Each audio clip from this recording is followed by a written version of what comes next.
Joining us right now to discuss this, and it's not just an American problem, is Piers Morgan, host of Piers Morgan Uncensored on Fox Nation. Piers, we were talking about this a little in the break and on the 5. This is getting worse, and it's not just an American problem. Did we start it? I would say yes, but I would also say that in Britain we've got the same problem of the woke left trying to dominate an agenda, which means that their rights for a tiny minority of people are now supplanting the rights of the vast majority.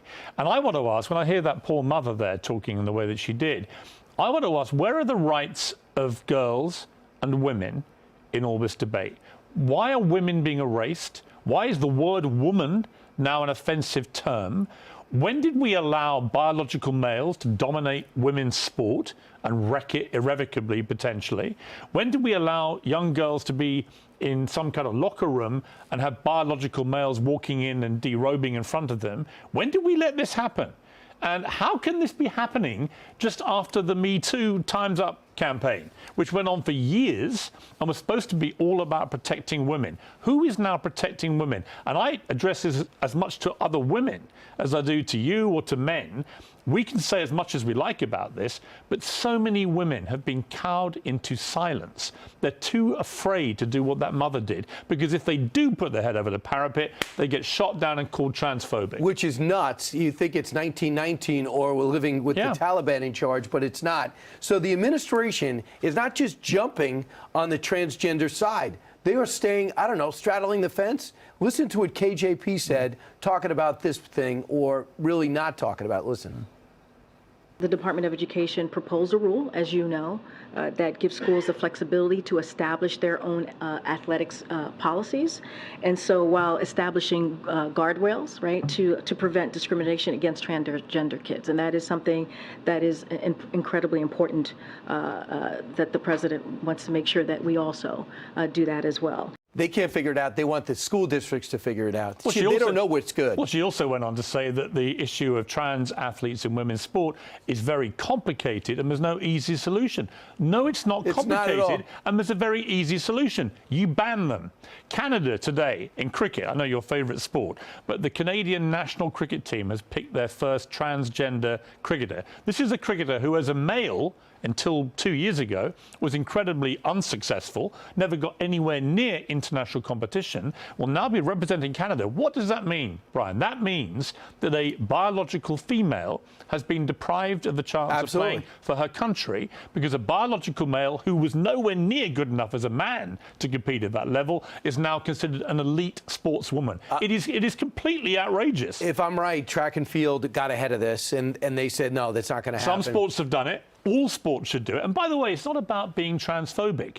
I want trans people to have the rights to fairness and equality that we all enjoy. That doesn't mean that in their campaign to get those rights, they damage and diminish and destroy women's rights. And so I say, look, in sport, very simple. You have another category for trans athletes, completely new category, or they compete against their biological sex, as many of them used to, less successfully. Why this is so easy to solve. I wonder why we're not. In the UK, they say this, we want to take it.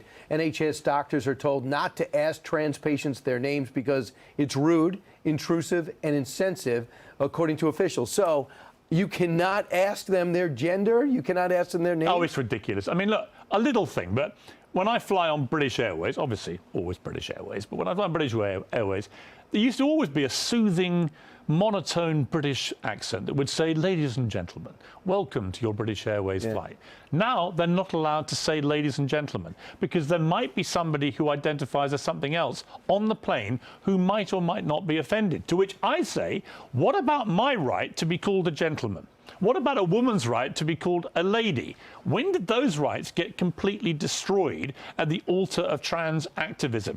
I want their rights to fairness and equality, but I want my right actually to be called a man and a gentleman. I want women to be called women. I want girls to be protected. I want women's sport to be protected. And I think the vast majority of people in America and Britain and other countries agree with me. But California is not only doesn't agree with you, they're suing a district that says, no, we will tell your parents if you're a 12-year-old girl and you want to be a 12-year-old boy, and they're being sued. That's the Chico unified school district. Well, you've seen this case of an 11-year-old girl who apparently was a little confused at school, and the school said, right, we think that you're secretly wanting to be a boy. We're going to help facilitate that. We're going to allow you to identify as a boy at the school, and we won't tell your parents. The parents sued and have won $100,000. That's how this is going to change. You're going to see a lot of lawsuits, because I'm a father of an 11-year-old girl. I've got 3 older sons, but 11-year-old girl that same age.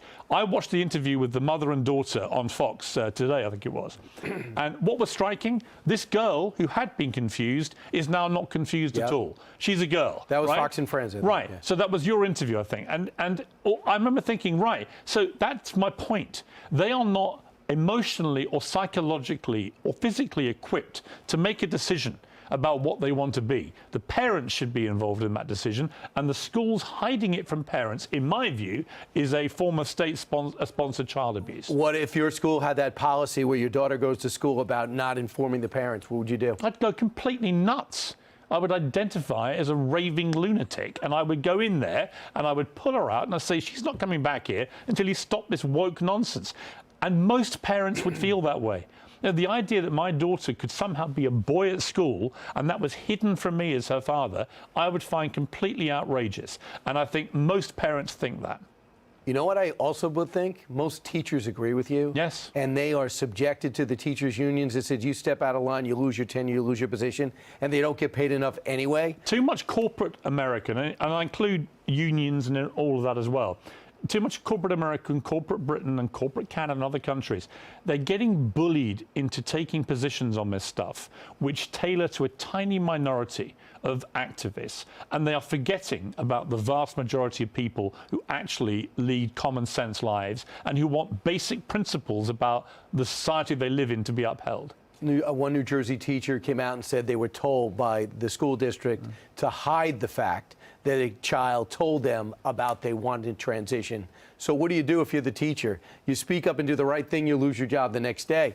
And the thing is, it's easy to say do the right thing, but when you got kids at home and you got to make a living, it's tough. We've had a clinic in London called the Tavistock Clinic, very infamous clinic, where they were performing these surgeries on young kids who wanted to transition. What would have happened with that 11-year-old girl?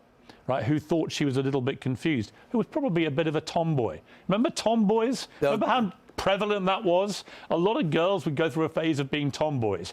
The idea that they would then be seized by society, put into a clinic and mutilated before they had a chance to really even go through puberty and work out for themselves what are they actually going to be in life, is, to me, inhumane. I don't know how well you studied my biography before you come on. I've read it 15 times. Right. So I want to be you. Right. You are the Mick Jagger of television presenters. You are the Duracell bunny. You're the man who never sleeps, the man who always works. You are a template for all of us. Okay. And you should just identify as a Duracell bunny.